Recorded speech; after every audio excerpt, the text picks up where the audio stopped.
हिन वक़्तु शादीपली railway station ते हिकु वीचारो ग़रीब बेवा मेंघवाड़ नाले हू कोई मौजूदु आहे। काफ़ी टाइम खां जेको शादीपली शहर में रहंदल आहे ऐं हिन जो चवणु आहे त हिन जा मिट माइट बि आहिनि, लेकिन हिन खे मंदर में या हुन जे अंदरि रहणु कोन था ॾियनि, घरतड़ में बि रहणु कोन था ॾियनि ऐं उन जे बावजूदि वीचारो हीउ दर दरनि जा धिका खाईंदो हो। पिन ते को चांहि जो कोप मिले थो या मानी जो टुकुर मिले थो या के ॿिया मुसलमान तबिके जा माण्हू खणी हिन जो को सुई हणाइनि था फी सबिलिल्लाह, उन जे लाइ वधीक हिन खां ॻाल्हि ॿोल कयूं था त हिन जो छा चवणु आहे? साईं मुंहिंजो वारस केरु कोन्हे, किथे पियो आहे उछला वारो, न मुंहिंजी दवा था करनि न मूंखे कर्ज़ ॾींदा, सुम्हण कोन ॾे, मंदर में सुम्हण न ॾियनि, घर सुम्हण न ॾियनि, मुंहिंजो वारस कोन्हे। मंदर में केरु कोन वालो कोन सुम्हण घोड़ा रे कोन सुम्हण घोड़ा सी सुम्हण अञा राति अञा सुठो सत राति त सीधो कोन पर सूर सूर मुते घर तो घर पिया आहिनि घर मां केरु दौड़ाए कढियो? घर मां बारू वारनि कढियो हिते चला विया राति जो बारू जी जीव वेठा जीव छा चयो मरे त भले मरे ईअं चयो न।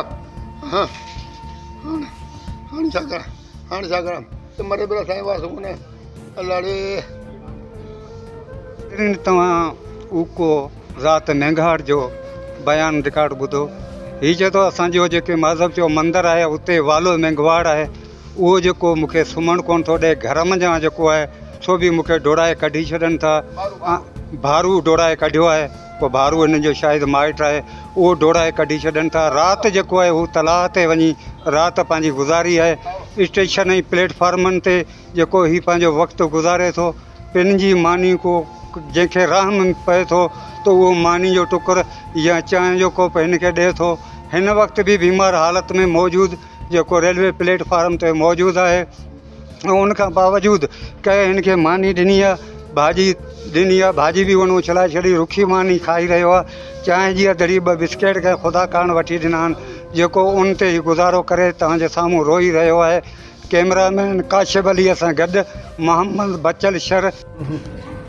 मरे त मरे गाड़ियो बारू दर्ज बारू खे बारू तो छो जो इलाज नथा करो, पैसा ॾींदे हुजे छो नथा करायो? भारू छा थो थिए तुंहिंजो?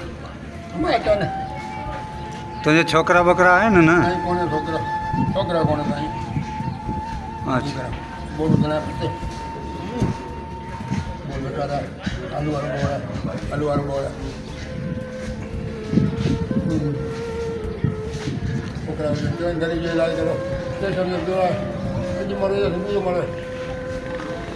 और ये मंदर में भी तो कह रहण कोन था? तुंहिंजो नालो छा आहे हूअं असुल? उको नालो ज़ाति जो कहिड़ो आहे? मेंघवाड़। मंदर में बि रहण कोन था ॾियनि? घर में रहण न ॾियनि, नबा वारे में रहण न ॾियनि, केरु कंदो हेॾां तला ते उते ॾियणु चयो। इहो जेको आहे मंदर में केरु कोन थो रहण ॾे तोखे? वालो वालो